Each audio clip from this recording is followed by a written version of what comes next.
माना कि मुश्किल है सफर पर सुनो मुसाफिर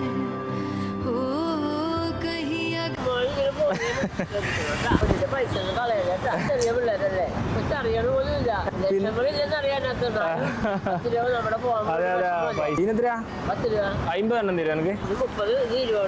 അത് പൊട്ടിക്കണ്ടല്ലേ എടുക്കട്ടെ പേഴ്സ് വീണത് ഞാൻ മനഃപൂർവ്വം ഇട്ടതാ താഴെ ചേച്ചി എടുത്തിരോ നോക്കാൻ വേണ്ടിട്ട് നമ്മൾ വീഡിയോ എടുക്കുന്നുണ്ടായിരുന്നു അതിൽ നോക്കി ഇങ്ങനെ ആരെങ്കിലും പേഴ്സ് ഒക്കെ വീണോ എടുത്തു കൊടുക്കോ പിന്നെ അയ്യോ സങ്കടമില്ല ഒന്നും എടുക്കൂല വീട്ടിലാരൊക്കെ ഉണ്ട് ഞങ്ങളെ മാത്രമുള്ള സുഖമില്ലാത്ത ജോലിക്കൊന്നും പോകാൻ പാടില്ല അപ്പനൊന്ന് വെച്ച് ഞാനും നോക്കണം ഉമ്മയുടെ പേഴ്സ് പോയപ്പോ എനിക്ക് സങ്കടമായി പക്ഷെ നിങ്ങൾ പിള്ളേരല്ലേ കൈ പോയാ പിന്നെ അതിന്റെ കൊണ്ട് വേറെ ആരെങ്കിലും കൊണ്ടെടുത്തിട്ട് സങ്കടമില്ല കരയല്ലേ ഇത് അമ്മച്ചി തന്നെ വെച്ചോ